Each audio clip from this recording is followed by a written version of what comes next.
महाराष्ट्र लोकांचे मत, लोकांचा विश्वास, आमची बातमी. शासनाकडून काय मागणी केली आपण?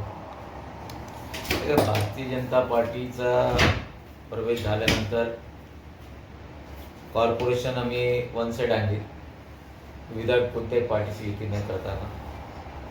त्यानंतर सध्या आम्ही जे 2-3 उपक्रम हातात घेतले त्यात सर्वात मोठा म्हणजे 2050चं जे जालना होईल आणि 25-26 वर्षानंतर तेव्हा पॉप्युलेशन जाईल आपला हा जालना शहराचा 7 किंवा 8 लाख.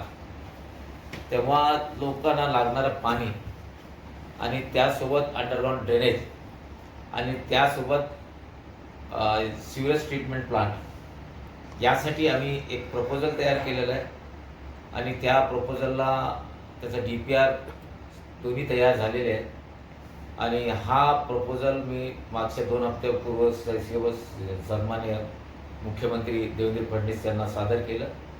त्यात सकारात्मक उत्तर आलेले आणि त्यासाठी जे कमिटी असतात म्हणजे त्यात प्रवीण परदेशी साहेब आहे, गोविंदराज साहेब आहे, रंगा नाईक साहेब आहे, 3 मोठे अधिकारी आहेत. त्या तिघांनाही भेटलो आणि त्या तिघांनी एक टीम 12 तारखेला जालन्याला पाठवत आहे आणि ते टीम STP तर आमचं काम चालूच आहे.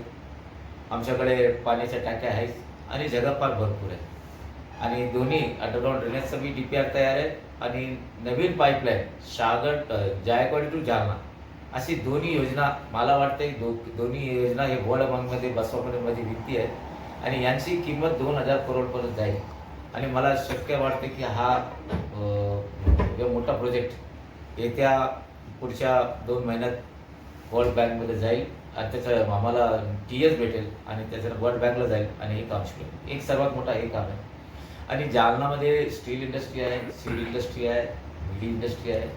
इंडस्ट्री फार मोठ्या प्रमाणात.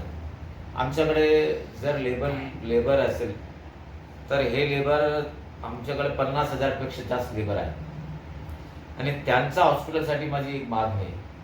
ती मागणी मी सन्माननीय मुख्यमंत्री देवेंद्र फडणवीसने त्यासाठी त्यांनी इनिशिएटिव्ह घेतलेला आहे आणि त्याचं प्रपोजल त्या संबंधित जे हे काम करतात त्याला MS काहीतरी म्हणतात. माझ्याकडं लेटर होता लेटर आहे त्यात मी पूर्ण डिटेल तुम्हाला दाखवू शकतो. त्याचाही त्यांनी सकारात्मक दिलेलं आहे आणि हे काम जर झालं तर त्याला 14 की 15 एकर जागा लागतील. मी काल जालना कलेक्टरला बोललो की असं प्रपोजल आहे तर आमच्याकडे जागा फार आहे. हे 2 मोठे काम या मी भारतीय जनता पार्टीमुळे गेल्यानंतर हा काम होता.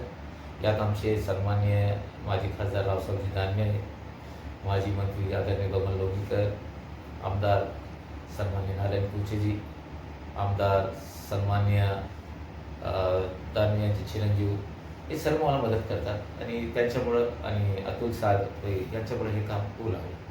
विधान परिषदेच्या निवडणुकीत आपलं नाव शेवटच्या टप्प्यात हटवलं गेलं.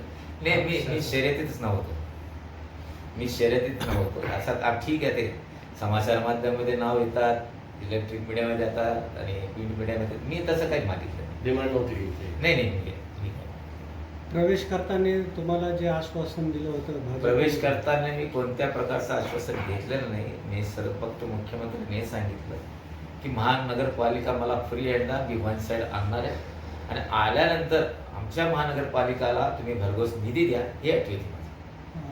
सर, घाणेगाव तलावाचा प्रश्न नेहमीच घाणेवाडी कुठला तरी आहे तुमच्या घाणेवाडी हा तलावाचा प्रश्न कधी निकाली निघाल? म्हणजे त्याच्यात गाळ काढणे किंवा हे करणे त्याचं काही विजन आहे का तुमचं? हे बघा, घाणेवाडी तलाव हा निजामकालीन तलाव आहे. जेव्हा जालना शहराचा पॉप्युलेशन जेमतेम मला वाटतं 50-60 हजार असेल त्यासाठी, पण आता 4 लाख लोकांचं शहर झालं. पर्याय म्हणून मी आमदार असताना जायकवाडीकडून पाईपलाईन एक आणलं म्हणून आता घाणेवाडी प्रत्येक त्याच्या घाणेवाडीच्या कॅचमेंट एरियामध्ये फार पाणी अडवण्याचं काम तळे हे ते फार झालेले आहे. नैसर्गिक पाणी आम्हाला ज्या पद्धतीने यायला पाहिजे त्या पद्धतीने येत नाही म्हणून हा तलाव जास्त भरत नाही. म्हणून आता संपूर्ण आमचा डिपेंड जायकवाडीवर आहे. जायकवाडीनं आम्ही पाणी आणण्याचं तयार करतो आणि मी जे तुम्हाला बोललो होतो की ज्या जालना स्टील क्लस्टर स्थानिक औद्योगिक मागणी विचारायचं येथे 100 खाटाचे राज्य कामगार विमा योजना म्हणजे ESIS रुग्णालय मंजूर करण्याबाबत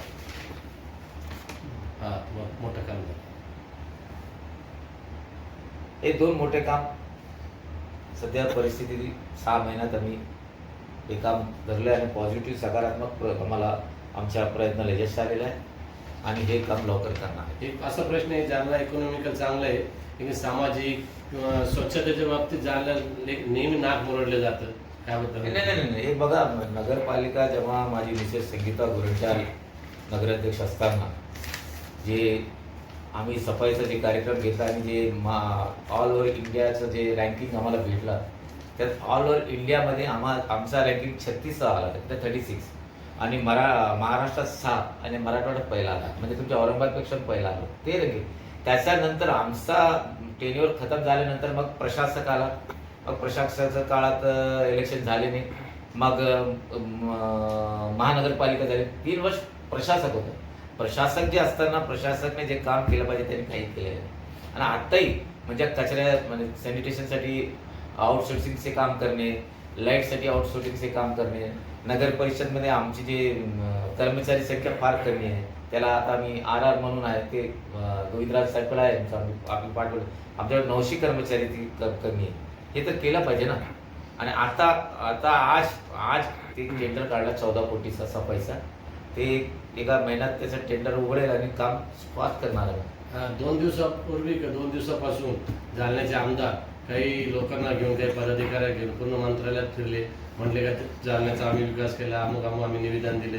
एक महत्त्वाचा प्रश्न होता, त्या तलावामध्ये गौतम बुद्धाचा स्टॅच्यू उभा आहे, त्याबद्दल काय म्हणते? एकतर त्या स्कीमला बीम पार्क म्हणून आपली योजना आहे, चांगली गोष्ट आहे. पण सध्या आमदार साहेबांना हे माहीत नाही आहे की ज्या मोती तलावामध्ये हे तुम्ही करण्यासाठी बोलतात ते महानगरपालिकेची जगच नाही आहे. सर्वात पहिली का त्यांना कळत नाही. आता बिचारे ते आता त्यांना माहीत नाही, तर कसा माहीत नाही, मी त्याबद्दल काही बोलू शकत नाही. आणि जेव्हा हा मीटिंग झाली त्याच्यात मला माहीत होतं की असा प्रश्न होणार आहे. ठीक आहे, मला बोलवलं नाही, मी मीटिंगला गेलो, मी बाहेरच होतो त्या दिवशी. पण मला हे सर्व माहीत होतं की बाबा हा महाराष्ट्र शासनाची जागा नाही.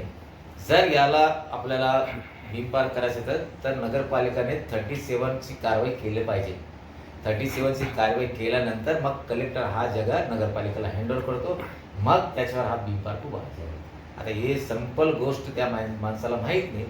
पण काल आम्हाला कलेक्टरने बोलले की संजय शिरसाट यांनी त्यांनी सांगितलं आम्हाला, ठीक आहे मॅडम, आम्ही 37ची मागणी तुमची पूर्ण करून देतो. साहेब, अर्जुन खोतकर आणि तुम्ही कायम परत प्रतिस्पर्धी राहिले आहे. तुम्ही निवडणुका पण एकमेकाच्या विरोधात लढले. तुमचं पॅचअप वगैरे झालंय का?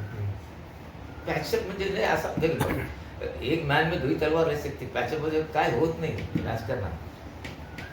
म्हणजे मी सांगतो ठीक आहे, जिथं विकासाचा प्रश्न येईल ठीक आहे, आम्ही एकत्रित येऊ, पण जिथं विकासाचं राहणार नाही, जिथं राजकारण करायचं तिथं राजकारण करू.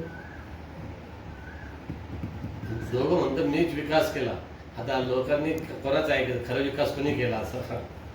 मी काय म्हणतो, विकास म्हणजे प्रेस समोर बोलणे, भाषणात बोलणे, पब्लिकमध्ये बोलणे विकास होतो. विकास करून दाखवा लागतात. मी जसं बोललो की जोपर्यंत जालना शहरात पाणी येते मी सत्कार घेत नाही. पाणी आणलं, पाणीसाठी सरकारने नाटक केली. माझी सरकार असताना मी सरकारच्या विरोधात उभं राहिलं, राजीनाम्याची धमकी दिला, मग पाणी आलं. मी मेडिकल कॉलेजसाठी उपोषणाला बसतो. देवेंद्र भाऊ जेव्हा मुख्यमंत्री असताना मला उठवले आणि त्याने प्रॉमिस केलं, मेडिकल कॉलेज झाला. त्याच्यानंतर तुम्हाला आता सांगितलं की आणखी 2050च्या पॉप्युलेशन बघून आम्हाला पाणी आणायचं आहे, अंडरग्राऊंड ड्रेनेज आणायचं आहे, नवीन STP उभा करायचं आहे. ते 2000 कोटीचं म्हणतो. कामगारांसाठी मी तुम्हाला आता दाखवलं पत्र, हे दिसणार आहे सारखे.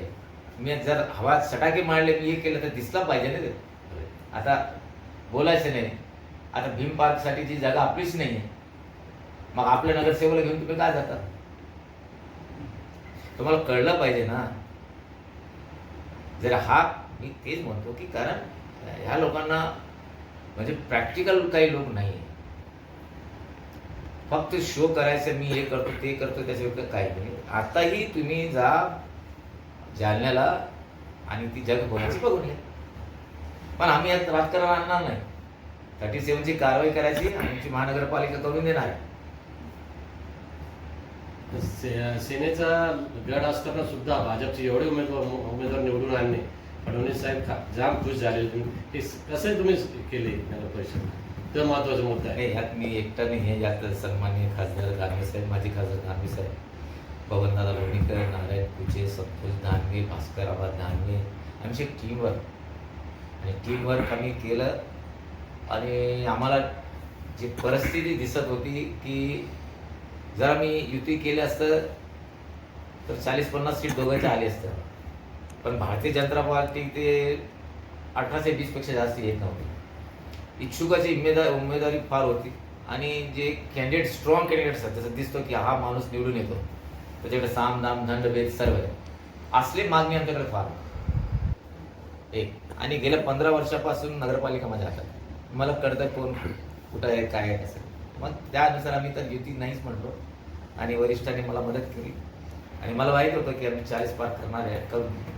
हा शेवटचा प्रश्न, पक्षाकडून काय अपेक्षा आहे तुम्हाला या फडणवीस साहेबांकडून? आम्हाला फक्त महानगरपालिका आम्ही जनताने आम्हाला निवडून दिली. फडणवीस साहेब तर आम्हाला असंही मदत करतात. मी बघितलं की मी कधी गेलं तर मला ॲज ए आमदार म्हणूनच ट्रीट करतात ते. आणि माझ्या प्रत्येक मी तर सर्व पॉझिटिव्ह काम घेऊनच जातो त्यांच्याकडे, डेव्हलपमेंटसाठी घेऊन जातो, कुठं बदल्यासाठी जात नाही. माझ्या महानगरपालिकाला मला एवढं पाहिजे त्यांनी दिलेलं आहे. IAS अधिकारी, चांगला अधिकारी दिलं त्यांनी, काम मोठ्या प्रमाणात करतोय.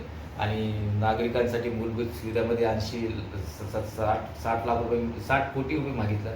त्यात आमचं एक फुलंब्रीकर म्हणून नाट्यगृह आहे, त्याला डिसमेंटल करून न्याय करायचं, तसे 30 कोटी आणि नगरसेवकाचे वाडा, असं 60 कोटी दिले. मंगळवारी त्याची बैठक आहे, मी एक दिवस अगोदर जाणार साहेबांकडे आणि विनंती करणार की आम्हाला मदत करा. धन्यवाद. आणि फक्त डेव्हलपमेंटसाठी आम्ही जातो, दुसरा कोणत्या कामासाठी. धन्यवाद.